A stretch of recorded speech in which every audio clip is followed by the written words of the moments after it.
एक शहर में रहने वाला लड़का था, नाम था आरव। गर्मियों की छुट्टियां शुरू हुई तो वह अपने दादा दादी के गांव चला गया। गांव की मिट्टी, खुला आसमान और दादाजी का साथ, यही तीन चीजें उसे सबसे प्रिय थीं। दादाजी हर दिन अपने आम के पेड़ के नीचे बैठकर जीवन की कहानियां सुनाते।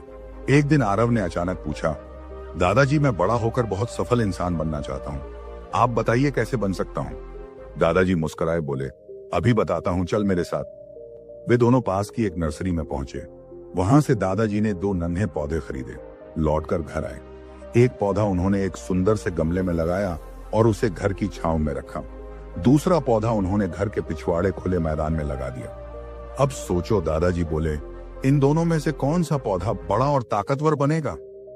आरव ने थोड़ा सोचकर कहा, जो गमले में है, क्योंकि वो धूप, बारिश और जानवरों से सुरक्षित है। दादाजी ने मुस्कुराते हुए कहा, ठीक है, कुछ सालों बाद देखते हैं। 4 साल बीत गए। आरव अब कॉलेज में पढ़ रहा था। जैसे ही गर्मियों की छुट्टियां आईं, वो फिर गांव आ पहुंचा। दादाजी पहले की तरह आम के पेड़ के नीचे बैठे थे। आरव दौड़कर उनके पास गया और बोला, दादाजी आपने मुझे सफलता का रास्ता नहीं बताया था, अब तो बताइए। दादाजी मुस्कुराए बोले, पहले चलो उन पौधों को देख लें। वे दोनों आंगन की ओर गए। गमले वाला पौधा अब थोड़ा बड़ा तो हुआ था, पर अब भी सीमित था। उसकी जड़ें गहराई तक नहीं जा पाई थीं, न ही उसकी शाखाएं फैली थीं। अब वे बाहर के खुले मैदान में गए। वहां पर एक विशाल वृक्ष खड़ा था। उसका तना मजबूत था, शाखाएं दूर दूर तक फैली थीं। अब बताओ, दादाजी ने पूछा, कौन सा पौधा ज्यादा सफल हुआ। आरव चौंक गया। दादाजी, यह तो वही पौधा है जो आपने बाहर लगाया था। यह तो पूरा पेड़ बन गया। लेकिन कैसे? इसने तो धूप, बरसात, आंधी सब झेली होगी। दादाजी गहराई से मुस्कुराए। बिल्कुल सही सोचा, दादाजी बोले, पर यही संघर्ष इसकी ताकत बने।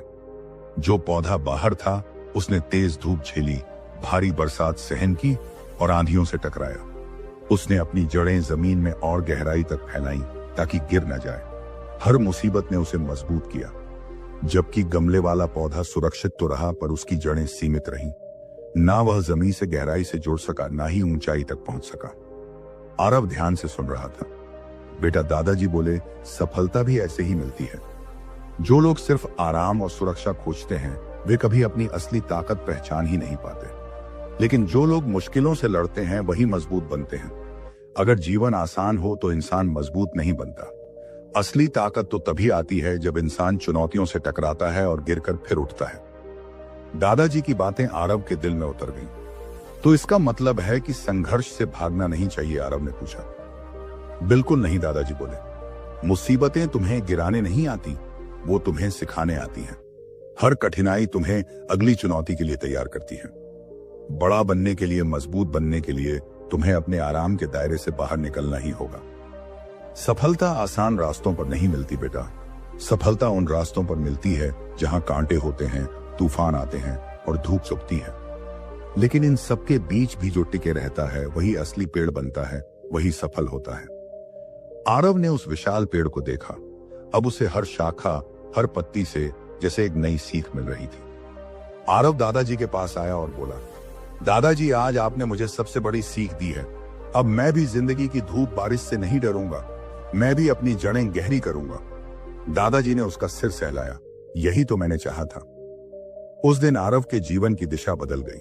उसने तय कर लिया कि अब वो कठिनाइयों से नहीं भागेगा, उन्हें अपनाएगा। और एक दिन वो भी एक ऐसा इंसान बनेगा जिसकी छांव में लोग सुकून पाएंगे। इस कहानी से हमें ये सीख मिलती है कि अगर आप हमेशा आरामदायक जोन में रहेंगे तो कभी खुद की असली ताकत नहीं जान पाएंगे। संघर्ष और कठिनाइयां ही हमें मजबूत बनाती हैं। जैसे बीज मिट्टी में दबकर ही पेड़ बनता है, वैसे ही इंसान भी मुश्किलों से निखरता है। इसलिए जब जिंदगी में तूफान आए तो घबराओ मत। अपनी जड़ें मजबूत करो और एक विशाल वृक्ष की तरह खड़े हो जाओ। अगर ये कहानी आपको पसंद आई है तो इसे लाइक करें, शेयर करें और चैनल को सब्सक्राइब करना ना भूलें। मिलते हैं नई वीडियो में। धन्यवाद।